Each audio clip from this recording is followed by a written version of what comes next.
नागपूरमधल्या मुख्यमंत्री देवेंद्र फडणवीस उद्या अधिवेशनामध्ये विधानसभेमध्ये निवेदन देणार आहेत।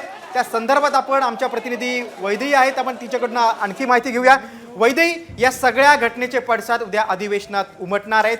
विरोधक गृह खात्याला धारेवर धरणार आहेत, मुख्यमंत्र्यांना धारेवर धरणार आहेत, कारण मुख्यमंत्र्यांचं हे शहर आहे।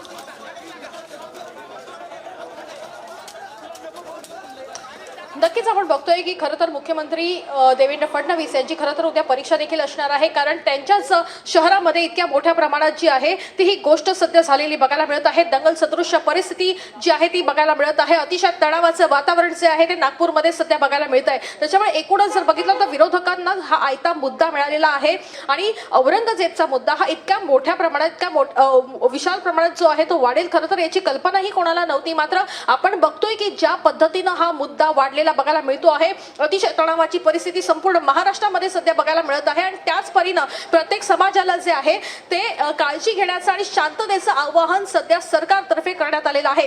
पण प्रामुख्याने जर आपण बघितलं तर नागपूर म्हणजे जे शहर मुख्यमंत्री देवेंद्र फडणवीसांचं आहे, त्यांच्या शहरामध्ये अशा पद्धतीची परिस्थिती झाली, याच मुद्द्यावरून उद्या विरोधक जे आहेत ते आक्रमक होताना देखील बघायला मिळणार असल्याची माहिती सूत्रांकडून मिळते। त्याच्यामुळे एकूणच ही परिस्थिती जी आहे ती सध्या शांत व्हावी, ती चिघळायला विरोधकांनी मदत करू नये अशा संदर्भातलं खरं तर आवाहन देखील केलं जातं। आणि दुसरीकडे जर आपण बघितलं तर ज्या पद्धतीचं खरं तर वातावरण नागपूरमध्ये बघायला मिळत आहे, तीच परिस्थिती अन्य जिल्ह्यांमध्ये होऊ नये यासाठी पोलीस यंत्रणा सगळीकडे तैनात ठेवण्यात आलेले आहे। काही वेळेपूर्वी चंद्रशेखर बावनकुळे आणि देवेंद्र फडणवीस यांची बैठक झाली आणि या बैठकीमध्ये नागपूरची परिस्थिती हाताबाहेर जाणार नाही या संदर्भात अनेक महत्त्वाच्या गोष्टींवर चर्चा देखील झाली असल्याची माहिती मिळत आहे। आणि तत्काळ बावनकुळे जे आहेत ते उद्या सकाळी नागपूरला रवाना देखील होताना बघायला मिळणार आहे। नागपूरमध्ये स्वतः चंद्रशेखर बावनकुळे ते त्या ठिकाणी जातील, त्या ठिकाणी परिस्थितीचा आढावा घेतील आणि एकूणच पुढचं आता पाऊल कसं असेल, कोण संशयित आहे, हे आधीच प्लॅनिंग झालं होतं का, किंवा हे प्लॅनिंग करताना कुठला गट बाहेरून आला होता का,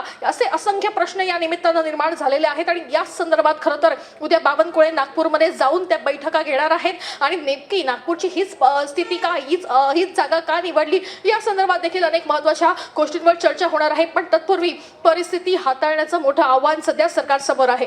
अगदी बरोबर, चंद्रशेखर बावनकुळे हे नागपूरचे पालकमंत्री आहेत, त्यामुळे नागपूरचं लोण इतरत्र पसरू नये यासाठी आता सरकारला खबरदारी घ्यावी लागणार आहे। आपण वैदेही बघतोय की औरंगजेबाची कबर हटवावी यासाठी राज्यात अनेक ठिकाणी आंदोलनं झाली होती, मात्र नागपूरमध्ये मात्र त्याचे हिंसक पडसाद उमटलेले आहेत। यापुढे आता सरकारला आणखी खबरदारी घ्यावी लागणार आहेत, अधिवेशनात त्याचे सगळे पडसाद उमटणार आहेत। बावनकुळे आणि मुख्यमंत्र्यांच्या बैठकीत आणखी काय घडलं?